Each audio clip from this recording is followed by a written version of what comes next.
Federal judge slams the brakes on ICE's ruthless crowd control in Portland protests. Folks, let's dive right into this critical development that's shaking up the fight for justice and human rights in America. In a bold move that cuts through the fog of overreach and aggression, U.S. District Judge Michael Simon in Oregon has stepped up and delivered a powerful smackdown to Immigration and Customs Enforcement, better known as ICE. This isn't just some minor tweak. It's a temporary restraining order that straight-up bans ICE agents from unleashing tear gas, pepper balls, rubber bullets, or any other projectile munitions on protesters outside their Portland building. The only exception: if someone is posing an immediate, real threat of physical harm to the officers. And even then, they're forbidden from aiming at the head, neck, or torso unless deadly force is truly justified under the law. This ruling, which lasts for 14 days while more hearings unfold, is a direct response to the chaos and brutality we've seen escalating under the current administration's hardline immigration policies. To really grasp why this matters, we need to rewind and understand the boiling point that led here. Protests outside the ICE facility in Portland have been raging on and off since last year, fueled by widespread outrage over the Trump administration's ramped-up immigration crackdowns. These aren't wild riots. They're people standing up for immigrants, families torn apart, and basic decency. Thousands have gathered to voice their dissent against policies that separate parents from kids, detain folks in horrific conditions, and treat human beings like criminals just for seeking a better life. But instead of dialogue or de-escalation, ICE has met these voices with force, turning peaceful assemblies into battlegrounds. This latest order comes straight from a lawsuit filed by the American Civil Liberties Union of Oregon on behalf of everyday protesters and brave journalists who have been caught in the crossfire. The suit doesn't mince words.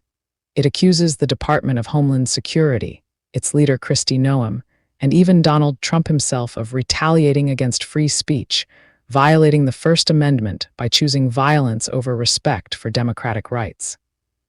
Picture this scene from just a few days ago, on January 31st, to see how bad it got. A massive crowd of thousands showed up for what local officials called a peaceful, law-abiding demonstration. Families were there, including little kids, holding signs, chanting for change, and exercising their God-given right to protest. No violence from the crowd, no threats, just people demanding accountability from an agency that's become a symbol of fear and division. But ICE agents. They didn't hesitate. They fired off tear gas canisters that choked the air, pepper balls that burned skin and eyes, and rubber bullets that could maim or kill. It turned a family-friendly rally into a nightmare, with clouds of chemicals forcing people to scatter in panic. Portland's own mayor, Keith Wilson, didn't hold back in his condemnation, calling out the agents for gassing children and demanding they either resign or get out of town. He questioned the twisted logic. Who in their right mind decides to unleash that kind of force on innocent folks, including the vulnerable? It's a question we all should be asking, loud and clear. Now let's humanize this even more by looking at the real people hurt in these clashes, because behind every statistic is a story of pain and resilience. Take Lori Ekman, an 84-year-old grandmother who showed up to protest because she believes in fighting for what's right. During an October rally, she was struck right in the head by a pepper ball, suffering a concussion that landed her in the emergency room. Her husband, Richard Ekman, an 83-year-old Vietnam War veteran, had a munition slam into his walker while he was just trying to stand his ground peacefully.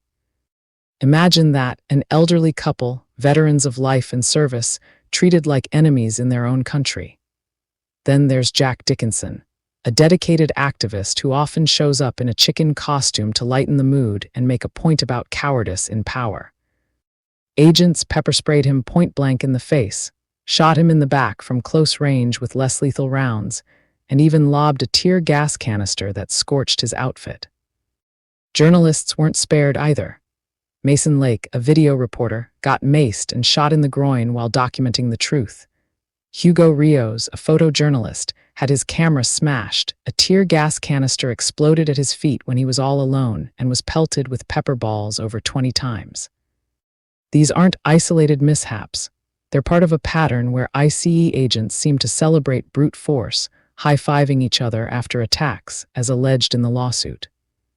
The plaintiffs say this has caused lasting harm, physical scars, emotional trauma, and a chilling effect that makes people think twice about speaking out. This isn't just a Portland problem. It's a nationwide crisis exposing the dark underbelly of an administration that's doubled down on authoritarian tactics. Under Trump 2.0, ICE has been empowered to crack down harder than ever, leading to similar horrors in other cities. In Minneapolis, federal agents have gone so far as to kill 2 residents, Alex Preddy and Renee Good, during immigration enforcement surges that feel more like occupations than law enforcement. In Santa Ana, California, 2 protesters were blinded by these so-called less lethal munitions just last month. Investigations have uncovered over 24 cases where officers fired at heads, torsos, or spines, or even into crowds and moving vehicles carrying children. It's reckless, it's dangerous, and it's tearing at the fabric of our democracy. Courts in other places are pushing back too. A federal appeals court in Minnesota paused bans on tear gas against peaceful protesters, but only if they're not blocking cops, while Chicago's rulings on riot gear are under challenge. But here's the truth. These patchwork fixes highlight how deeply entrenched the problem is. The Trump era has normalized this aggression, painting protesters as threats to justify overkill, all while ignoring the real issues like humane immigration reform, family reunifications, and accountability for abuses. Judge Simon's words in his 22-page opinion hit like a thunderclap, reminding us of what America's supposed to stand for. He wrote that in a healthy democracy, free speech, bold journalism, and nonviolent protest aren't just allowed, they're celebrated, but in an authoritarian setup, they're crushed. He declared our nation at a crossroads, and it's up to an independent judiciary to guide us back to the rule of law. This isn't fluffy rhetoric. It's a call to arms for preserving our freedoms against a system that's veering off course. And let's be real, this ruling is a victory, a hard-won check on power that's been running wild. It sends a message that you can't trample on people's rights without consequences, but we can't stop here. This is just a temporary band-aid on a gaping wound. The broader fight against MAGA-fueled policies that dehumanize immigrants and silence dissent demands more. We need systemic change, independent oversight of ICE, reforms to end family separations, and leaders who prioritize compassion over cruelty. History shows us that when power goes unchecked, innocent lives pay the price, detentions turn into deaths, protests into purges. We've seen echoes of this in past administrations, but the current one has amplified it to dangerous levels, ignoring court orders elsewhere like in Minnesota, where ICE violated nearly 100 directives in a single month, as blasted by Chief Judge Patrick Schiltz. Think about the bigger picture for a moment. Immigration enforcement should protect borders without destroying lives. Yet under this regime, it's become a tool for fear-mongering, targeting vulnerable communities while letting real threats slide. Remember the family separations at the border that shocked the world, or the reports of sexual assaults and deaths in detention centers. These aren't anomalies. They're symptoms of a broken system propped up by policies that echo the worst of our history, like internment camps or Jim Crow-era oppression. Protesters in Portland and beyond are the canaries in the coal mine, warning us that if we let this slide, it spreads. Journalists getting shot at, elderly folks gassed, kids exposed to chemicals. That's not law and order, that's tyranny in uniform. And in places like Minneapolis, where Venezuelan nationals accused of minor scuffles were released by a judge only to be rearrested by ICE without explanation, it shows the agency's defiance of the courts. Judge Schiltz had to step in again, blocking their removal and demanding answers. This cycle of abuse and resistance underscores why we must demand full accountability, not just slaps on the wrist, but real dismantling of the machinery that enables it. As someone who stands firmly against the MAGA agenda that fuels this division, I see this ruling as a beacon of hope in dark times. It proves that when we push back with facts, lawsuits, and unyielding voices, we can force change. But hope alone won't cut it, action will. We need to amplify these stories, support organizations like the ACLU, and vote out the enablers who prioritize walls over welcomes. The truth is, America's strength lies in its diversity, not in demonizing those who look different or come from elsewhere. We've overcome darker chapters before, think the civil rights movement, where peaceful protests faced dogs and hoses but ultimately bent the arc toward justice. Today, we're in a similar battle, and rulings like this are wins on the path forward. But let's not sugarcoat it. The administration's lawyers shrug off these horrors, warning courts not to interfere, as if human rights are optional. That's the mindset we're up against, one that values power over people. In wrapping this up, remember that every protest, every lawsuit, every voice raised is a step toward reclaiming our nation's soul.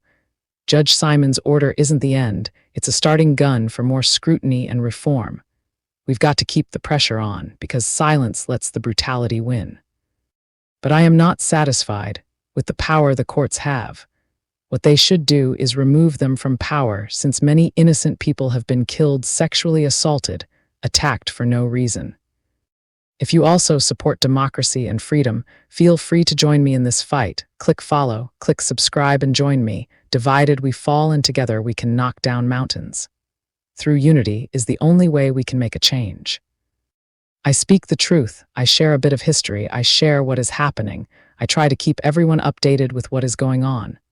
I used to write for Newsbreak, but then I went on my own so that I can speak the truth and warn people freely without rules, because you deserve the truth. I do not consider myself independent news, I am just a truth speaker with a mix of everything. I also share about God. I appreciate your time. I do consider myself independent in the fact that no one controls my narrative. I will not say what everyone else wants to hear. That is not why I created this movement. It is either the truth or nothing. Thank you, stay safe, God bless, I love you all. Crowning Thoughts, True Speaker, copyright 2025 by Santiago D.C. Maria, licensed under Creative Commons Attribution.